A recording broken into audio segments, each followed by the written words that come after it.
Your daily drive is a mix of news and music made for your commute. Live from NPR News, I'm Giles Snyder. Authorities in Atlanta are searching for the man whose gun went off at an airport security checkpoint at Hartsfield-Jackson International Airport. The incident led to chaos among passengers and led officials to order a temporary ground stop on flights ahead of a busy travel week. Authorities have identified the man as a 42-year-old former convict named Kenny Wells. He fled through an airport exit after his gun went off. Atlanta-based Delta Airlines is just one carrier that says it expects flights to bounce back to near pre-pandemic levels over the Thanksgiving travel period. Get ready to From turn member right. station WABE, Lily Oppenheimer Turn right. gives us a snapshot of how airports are bracing for the holiday rush. This time last year, many Americans were driving to see their loved ones. Now Delta officials expect more than 5 million people on board, with air travel numbers bouncing back and restrictions lifting, including the recent opening of the U.S. borders to fully vaccinated international travelers. Delta's chief health officer, Dr. Henry Ting, says the federal TSA mask mandate is still in place and is encouraging passengers to get a negative COVID test and wash their hands as much as they can while they fly. That's especially true for the more than 2 million people projected to pass through Atlanta's Hartsfield-Jackson International, known as America's busiest airport. For NPR News, I'm Lily Oppenheimer in Atlanta. China has released 3 videos that purport to show the missing tennis star Peng Shuai alive and well. Peng disappeared from the public eye this month after accusing the country's former vice premier of sexual assault. NPR's Emily Fang says the videos have only sparked more furor. One cell phone video shared on Twitter allegedly shows Peng Shuai entering a Beijing restaurant Saturday night. A second shows her bowing and waving at a youth tournament this weekend. However, all mentions of Peng remain completely censored within China, and Twitter, where the videos were shared, is blocked in China. Multiple tennis stars and the head of the Women's Tennis Association have pressed China to let Peng speak for herself. To Ohio now, where the state's Republican governor, Mike DeWine, has signed a controversial congressional district map into law. Ohio Public Radio's Joe Ingles reports that the maps are expected to give the GOP a strong advantage in the Turn state. right. The map will be in effect for the next 4 years, and Democrats and map-drawing experts say it will likely allow the GOP to win 12 out of the state's 15 congressional districts. The Democrats say much of the work was done behind closed doors, blocking them out of the process. This is the first time congressional maps have been drawn under a new voter-approved process intended to yield less partisan maps. A legal challenge on the new congressional map is likely. There are 3 lawsuits before Ohio's Supreme Court challenging legislative district maps. For NPR News, I'm Joe Ingles in Columbus. And this is NPR News. In Kenosha, Wisconsin, community organizers and faith leaders are planning a day of action today following Friday's acquittal of Kyle Rittenhouse of all the charges against him. Largely peaceful protests popped up in several cities around the country this weekend, including in Chicago, New York, and around Southern California. Police in Portland, Oregon declared a riot Friday night after police said protesters broke windows and threw objects at officers. Jury deliberations will resume tomorrow in the federal civil trial of organizers of the 2017 Unite the Right rally. Whitney Evans of member station VPM reports that jurors are weighing whether white nationalist leaders planned to commit violence during the rally. Attorneys for 9 Charlottesville residents suing Unite the Right organizers say the documents, online chats, and video depositions they presented at trial demonstrate the elaborate planning and coordination that led up to the rally. They say the defendants, including Richard Spencer and other far-right leaders, intended to go to battle in the streets of Charlottesville. Dozens of anti-racist counter-protesters were injured during the 2-day gathering. One woman was killed when neo-Nazi James Alex Fields Jr. drove his car into a crowd on a narrow city street. The organizers say the violence was instigated by counter-protesters. For NPR News, I'm Whitney Evans in Charlottesville. Washington Spirit has won the team's first Keep right, championship. and then The Spirit exit won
Turn right.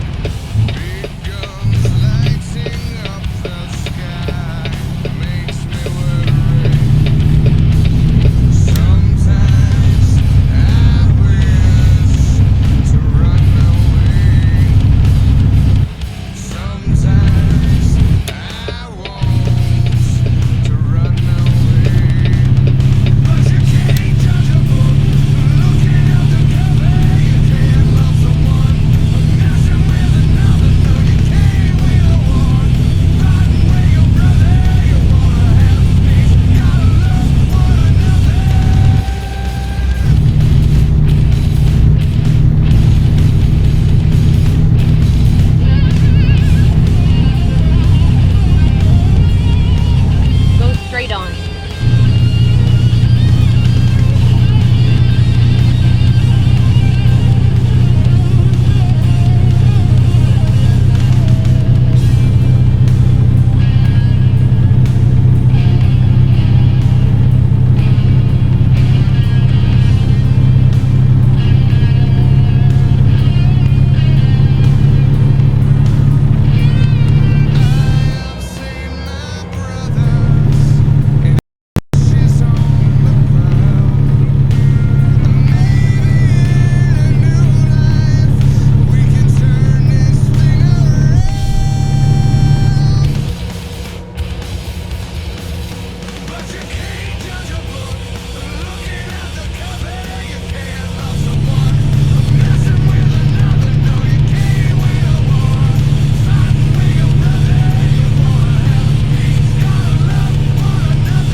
Talked to a young woman who I'm going to call Jane.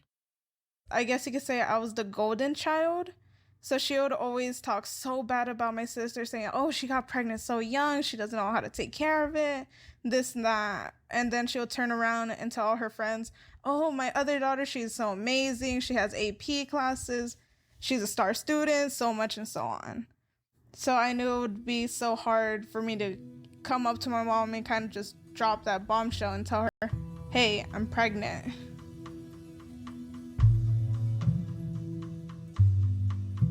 Jane is from Texas, which is where I grew up. And in the 90s in Texas, as with now, sex ed is not mandatory at school. And when it is taught, state law requires that abstinence be stressed as the preferred method of birth control, and we all know how well that works. I remember growing up, abortion was talked about unequivocally as murder. We did want a kid, but then again, we just couldn't afford it. I was still in school.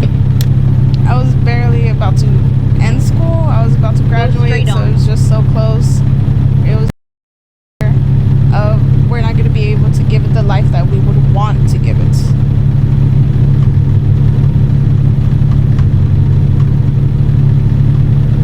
Hundreds of thousands of people seek abortions every year, each for their own reasons. But at this moment, the Supreme Court is weighing cases that seek to end the constitutional right to abortion that was established almost a half-century ago. That is the subject of our entire program today. Right.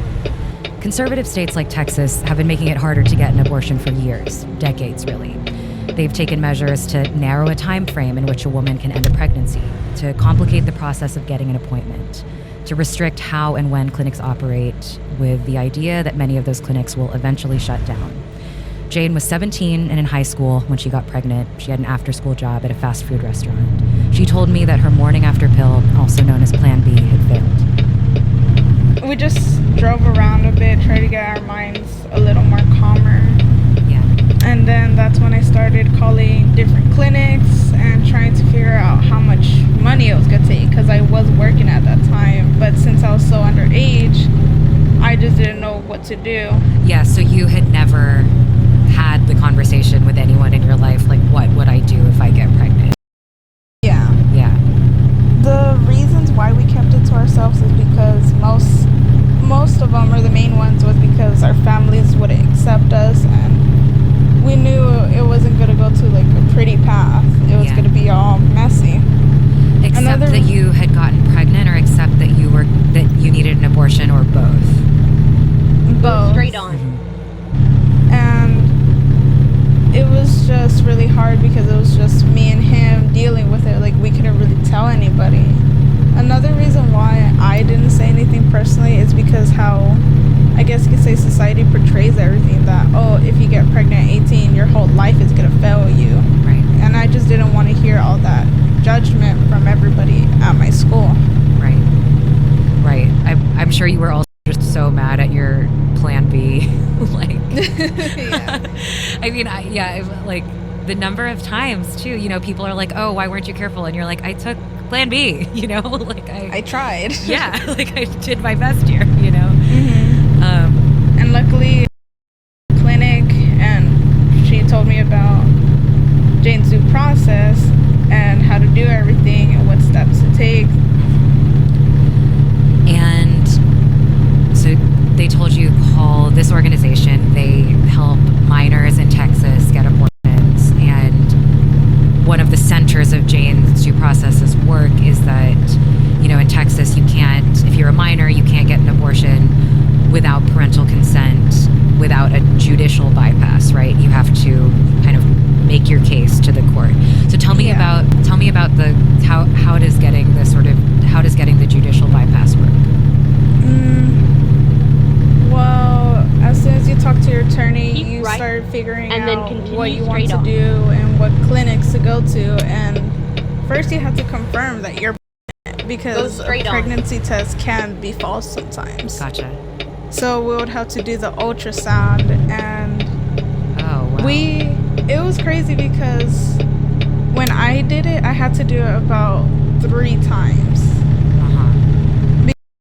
I did it with one doctor, but then apparently that doctor left, and I couldn't do my abortion with a different doctor. That's one of the rules they had. Gotcha. If you're going to have an abortion, you're going to have it with the same doctor who took your ultrasound.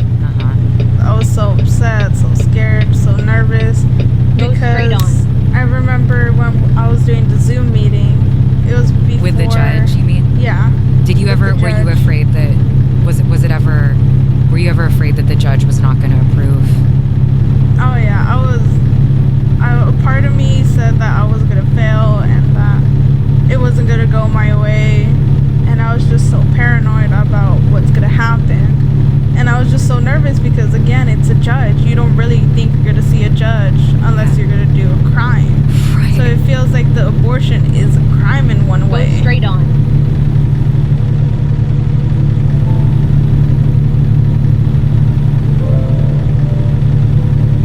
Gia, the young woman you spoke to got an abortion in February, some months before Texas enacted the SB 8 law, which is now being reviewed by the Supreme Court. That law is a near ban on abortions after 6 weeks. What would she have done under SB 8? So SB 8 prohibits abortions after 6 weeks, right? And at that point, as we know, a lot of women don't even know they're pregnant. It's 2 weeks after a missed period if your periods are regular. And as these clinics shut down under these regulations, it gets harder and harder to get an appointment at the ones that remain. So clinics in Texas are sending people out of state, which is enormously difficult if you are of a certain income level, if you can't arrange your own childcare. And I actually asked Jane this question: what would she have done if she had found herself pregnant right now? And she told me, she put it this way, she said she would have just given up. She would have become a mother, she would have put her high school graduation on hold, she would have had a child at 18 that she wasn't ready for. The other big case at the Supreme Court is from Mississippi.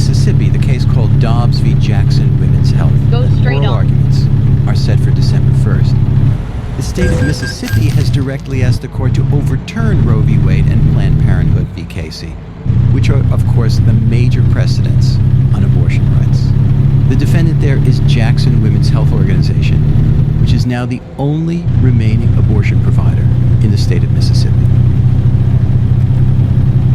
We are standing here on a beautiful October Friday outside the Jackson Women's Health Organization. It's funny to think that all is going to center on this one building, which is like a pretty unremarkable building, except for the fact that it is quite pink. It is like a beautiful pale pink. I believe they call it the Pink House. And yeah, let's go in. New Yorker writer Rachel Monroe was there recently to meet with the clinic's director, Shannon Brewer.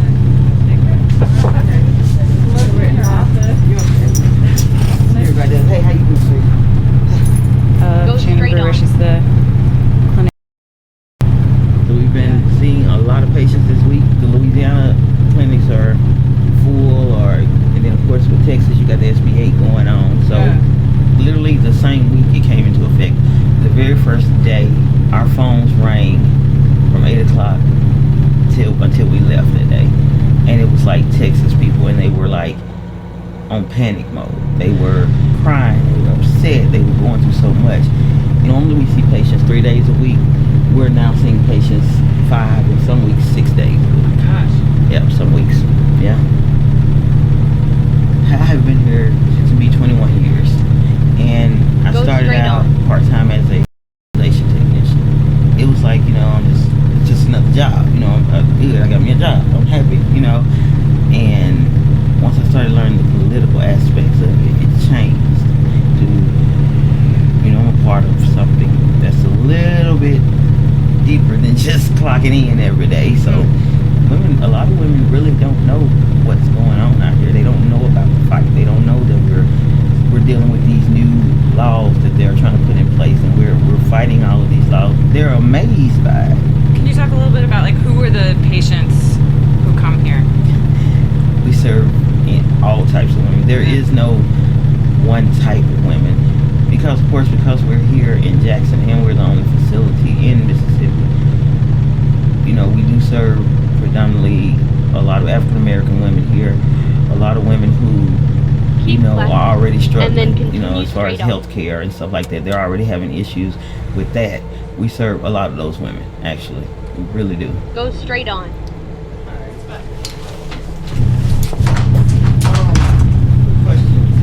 Rachel is the New Yorker, and they wanted to know if you wanted to talk to them. Yeah, I would prefer to remain anonymous. Yeah, most of our doctors do. Yeah. That's totally fine. Yeah, I've been coming here to Jackson Women's Health Organization for almost 3 years. Can you, I guess, maybe talk about some of the security stuff that you have to do, even just that you were trying to figure out today? Yeah, so for safety purposes, we always use a rental car so that our personal car isn't able to be tracked or located. Just with the history of violence against abortion providers in this country, we try to take every precaution to be as safe as possible. So actually back in March of this year, my identity was somehow made known to the protesters. And then they ended up harassing the clinic where I work. And so that made me stop coming here for a little while, and then I ultimately found a new job. So I'll be leaving Mississippi. Oh gosh. But continuing to come here. Yeah, okay. And what are you thinking about and watching with this Supreme Court case that centers on this clinic? Go straight on. A 15-week ban, what is that, I guess, as a medical professional, is there any sort of scientific basis to that as a... Absolutely not. Yeah, it's basically and then in general, first trimester abortions are a little bit safer than second trimester abortions, but all abortions are much safer than carrying a pregnancy to term. So pretending like this is in a woman's best interest is just a farce. Ma'am, they just want to kill your baby. You got a little woman or a little man that deserves to live. There's the first patients of the day are starting to leave the clinic. It's sort of a hectic vibe here at the Pink House. For these innocent little children who are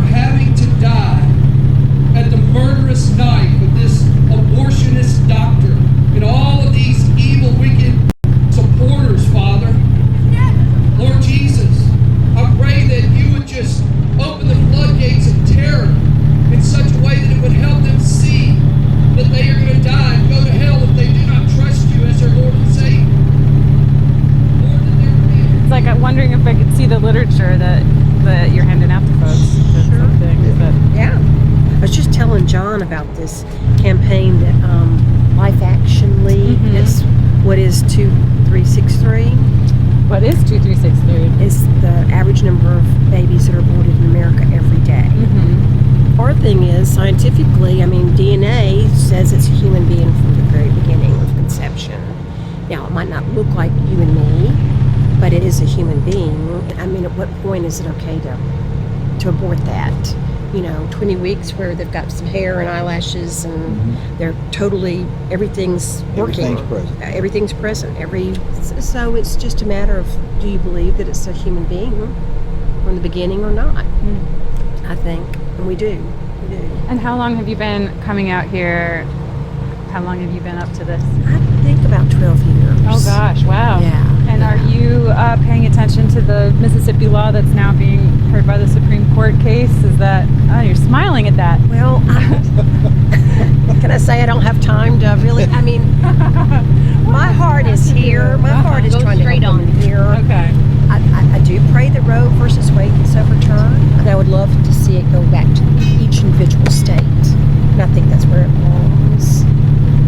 And so what, if this clinic does get shut down because whatever happens in the courts, do you all get to retire, or you move on to what's happens still going to be women to help, right? And babies to help. And I would love to see us have like maternity centers spring up where we could minister to these women, mind, body, and soul. Everybody's outside picketing and wanting me to love your child. You love the child that I have, but I just don't feel like that I can go on and with a pregnancy. What brought me here are the severe laws in Texas. I had to drive here to be able to make my own decision as a woman. Oh my gosh. This clinic is a lifesaver. I'm sick. I am not able to function. I'm not able to drink any water. I'm not able to hold any food down. I'm not able to care for my other child. It's just not ideal for me to have another kid. Go straight on. Did you come here from Texas? I did. From here, I'm from Mississippi. Oh, okay. I just lived there, better opportunities, living a better life with my kid. But yeah, I'm so glad to be able to come home and do this. That's it. And I'm married. It's not like I'm having a kid and my husband doesn't know. It's by somebody I'm just randomly having sex with. No, we're both business owners. We're married, and we know the type of life we want to live. We don't want a bunch of kids. I can't handle it. My body can't handle it. And what impact did the Texas law have on your life? I couldn't make my own decision.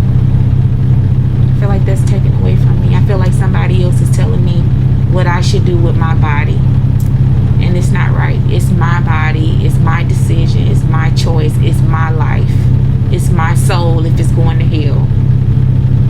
So I just feel like they don't have the right to do that. Like, especially a man. Like, you all have to do nothing.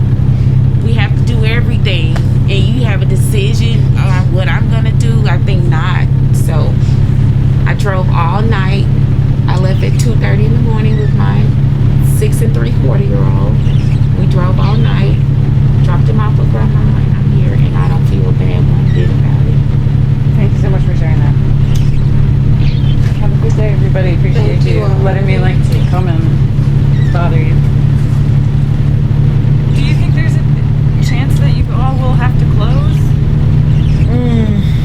I don't see it closing, but we don't know.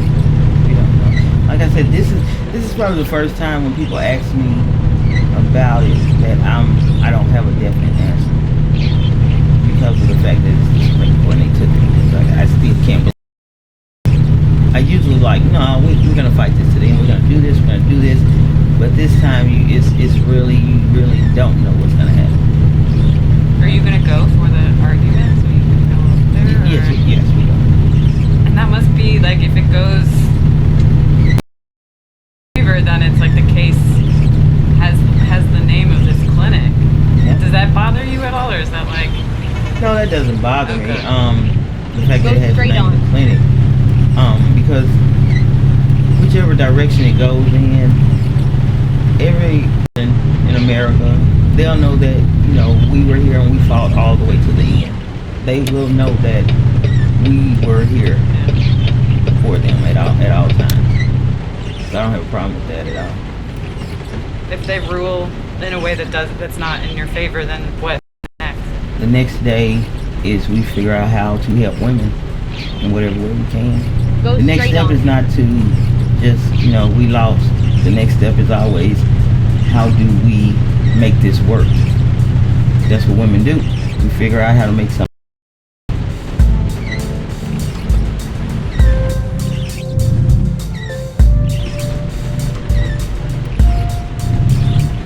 That's Shannon Brewer at the Jackson Women's Health Organization with the New Yorker's Rachel Monroe. The Supreme Court is hearing arguments in their case in December. And in a minute, constitutional scholar and New Yorker writer Jeannie Suk Gerson takes a look at the Supreme Court and the legal road ahead if they end federally guaranteed abortion rights. This is the New Yorker Radio Hour. Stick around.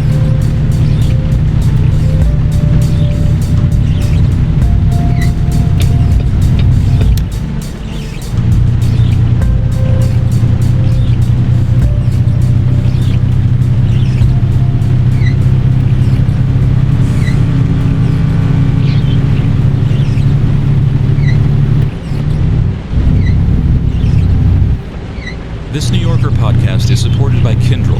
Kyndryl designs, builds, manages, and modernizes the mission-critical technology systems that the world depends on every day. Working side by side with their customers, they imagine things differently. By forging new strategic partnerships, they unlock new possibilities, creating a world powered by healthy digital systems, alive with opportunity, oxygen to innovation, and energy to change the world. Kyndryl, the heart of progress. How many times a day do you press play? 10, 20, no matter the number. This feature of everyday life really came into our lives with the cassette tape. And I mean, in more ways than just that button. The cassette tape made our modern world. Find out how on Mixtape, a new video lab. Listen wherever you get podcasts. This is David. Every week, I look forward to bringing you the New Yorker Radio. But I'm also hoping that you will subscribe to the New Yorker and get everything it has to offer. Becoming a subscriber is the best way, the only way really, to make sure you don't miss the Pulitzer Prize-winning reporting and some of the best writing in the world, from Jane Mayer and Ronan Farrow on politics to Gian Tolentino and Zadie Smith on contemporary culture. To subscribe, please visit our website, newyorker.com, or newyorker.com/radio hour. Go straight on. Home delivery of the magazine, and unlimited digital access to everything, including daily crossword puzzles in our vast archive of 95 years of issues. And thank you. Thank you for listening, and thank you for reading. Your support helps make possible everything we do. Keep left, and then continue straight on.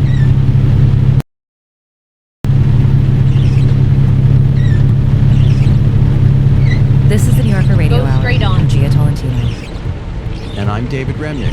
Gia and I are taking the hour this week to look at the future of abortion rights in America. So, as we know, the Supreme Court is restless with possible repercussions for abortion access all across the country. On the one hand, there's Texas's SB 8, which is already in effect while the judges are deciding whether or not it's constitutional. And in a couple weeks, the court hears oral arguments in the Mississippi case. That one is known as Dobbs v. Jackson Women's Health Organization. Go straight on. So there are a lot of issues here we need to unpack. Happily, we're joined by Jeannie Suk Gerson.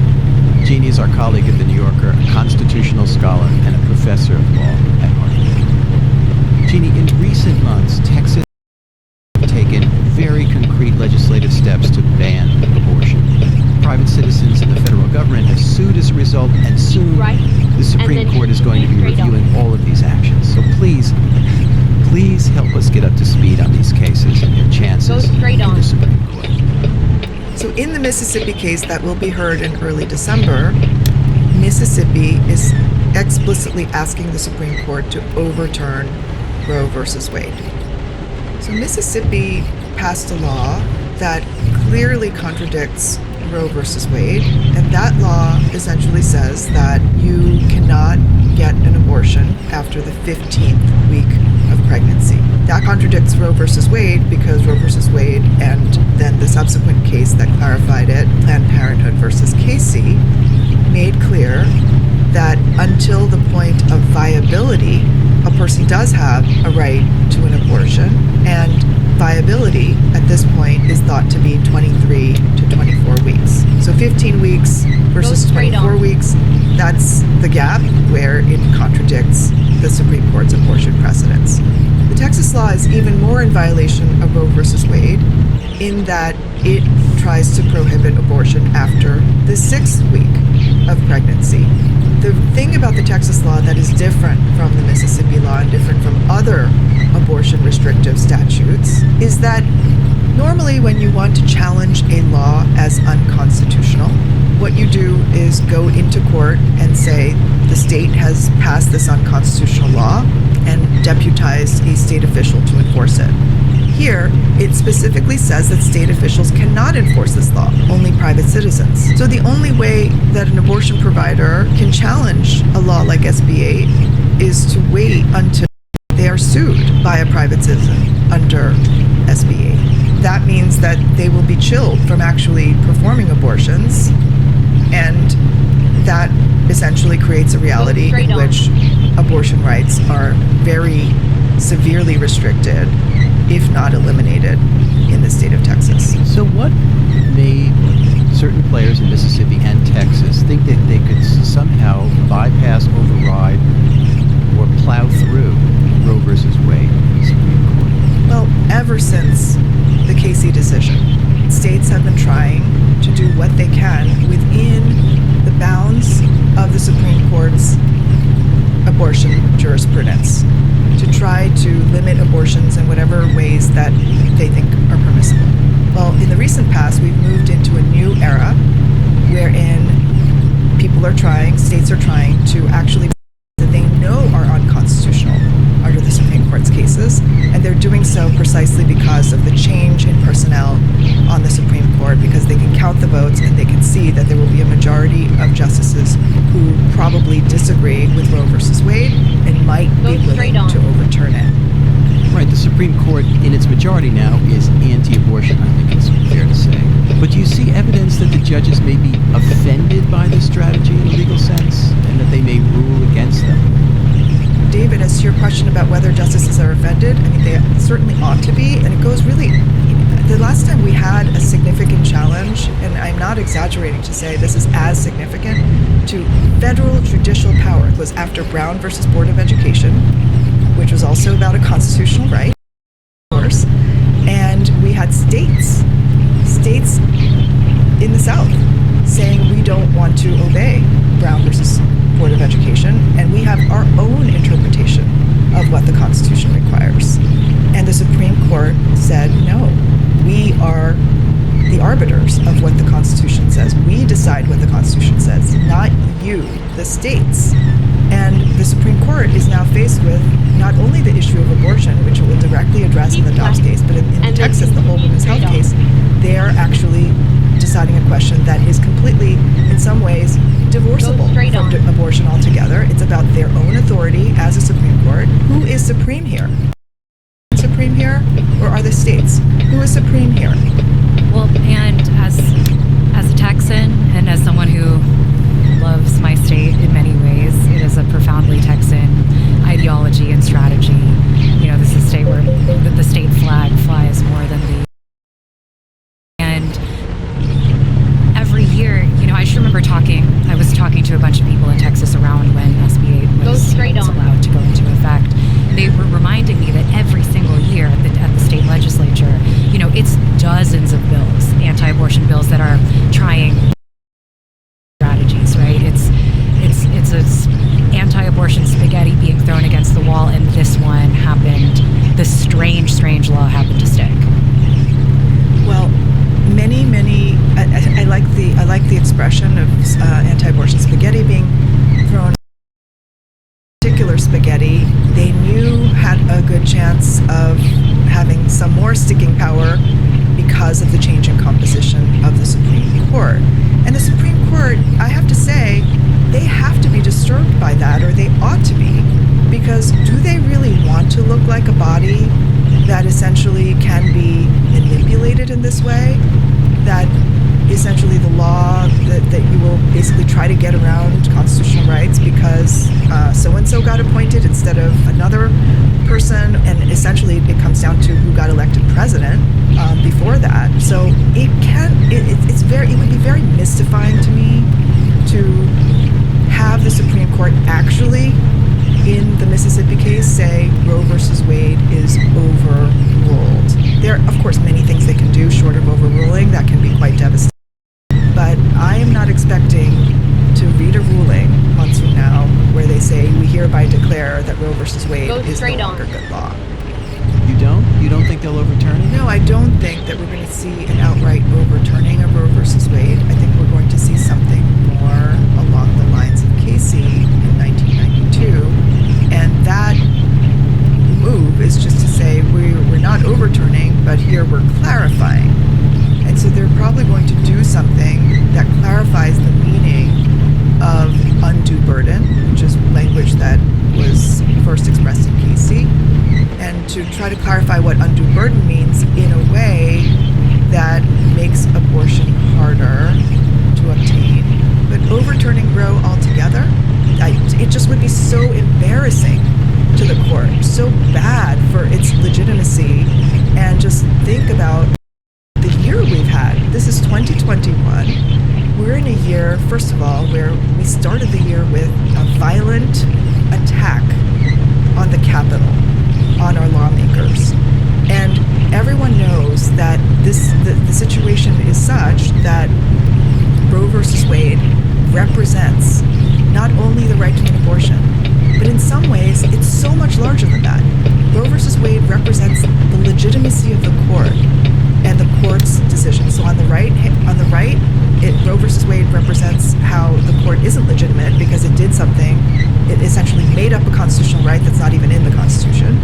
On the other hand, on the other side, Wade represents the legitimacy of the court because despite its unpopularity among some quarters of society, the court has stuck with it and affirmed it again and again and again under the principle of stare decisis, which is the principle that cases that are decided are supposed to stand. Because if you keep changing the ruling every year, then how is that even law? We're talking with Jeannie Sukkerson about the challenges to abortion rights now being heard by the Supreme Court. Can I ask a question? You said earlier, you spoke about abortion being a sort of invented right in the Constitution. You know, what, in an alternate universe, what is a kind of case law that would establish an affirmative, kind of positive right to abortion? What might that look like? Well, what was interesting about Roe versus Wade is just the way that it is so connected to other kinds of personal rights, right? It didn't just come out of nowhere, contrary to what some people may say about it. It was the Supreme Court built this doctrine one step at a time. And really it goes back to the notion that there are certain things that are so fundamental to what it means to be a human being that no government from you. Right, it's privacy. Right, and so privacy became a concept that housed the collection of things that human beings consider essential to concepts like dignity and self-determination. And so the way that the Supreme Court first approached this was in the context of contraception, the use of contraception that married couples would be able to enjoy in the privacy of their own home.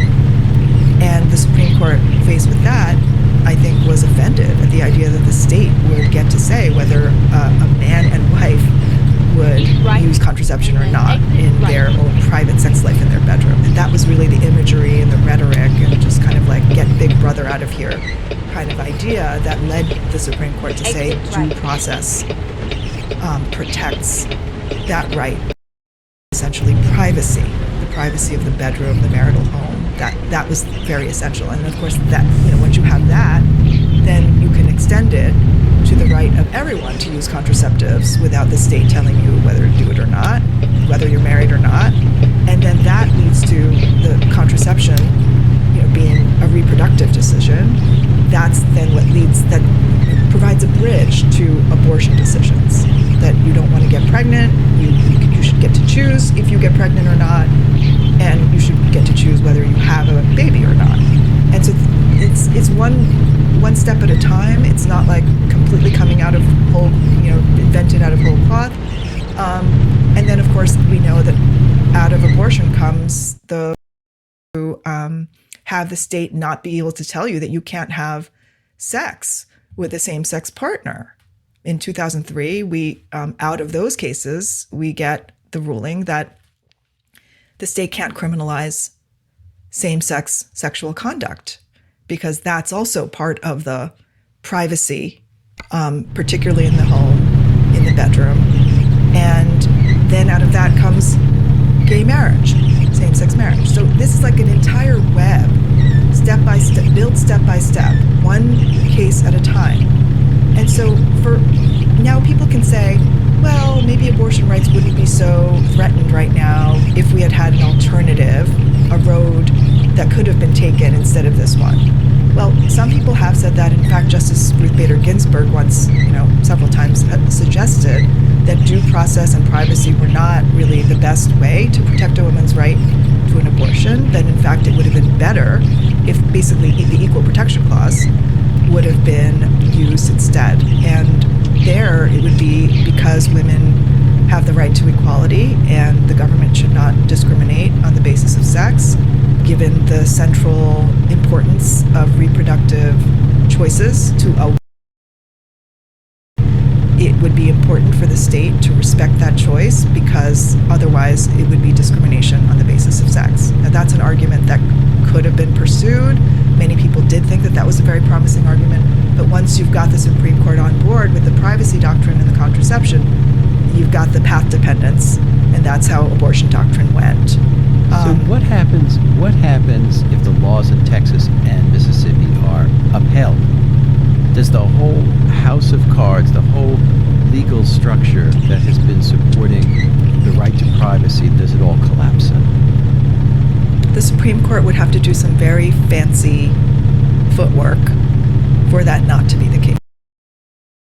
Do so simply by maybe like a surgical kind of move that would say, well, we basically approve the right to abortion, but we think the details of the test that were laid out in Casey were wrong. And so they could do it that way without touching necessarily everything else around it. But it is very unlikely that a Supreme Court that wants to go that far as to uphold these laws would do it in such a limited way, because it just would look really silly. If you're a true believer as a Supreme Court justice, you're thinking that the greatest wrong that the Supreme Court has ever done, possibly one of the greatest, is to say in Roe versus Wade what it did. Because a lot of legal conservatives do consider Roe versus Wade one of the worst things, jurisprudence that has ever happened. So the whole point of upholding these laws would be to say something really deep and fundamental about the methodology that the court used in Roe versus Wade. These things can be done, but again, can they do them with a straight face while preserving the sense that these are judges, not just policymakers in robes? Harvard Law professor Jeannie Suk Gerson. You can read all of her writing about the Supreme Court and much more at NewYorker.com. Keep writing. This is the New Yorker Radio Hour. Our program on the future of abortion rights continues in our next episode. Stefania Taladrid reports on an abortion rights group in Mexico where abortion was just recently decriminalized.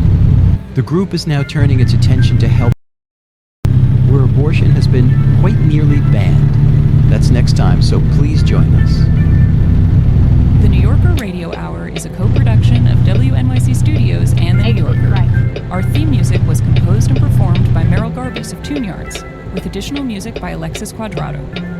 This episode was produced by Alex Barron, Emily Botine, Ave Carrillo, Kalalia, David Krasnow, Gofen Mputubuele, Louis Mitchell, Michelle Moses, and Stephen Valentino. We had assistance from Priscilla Alabi, Ezekiel Bandy,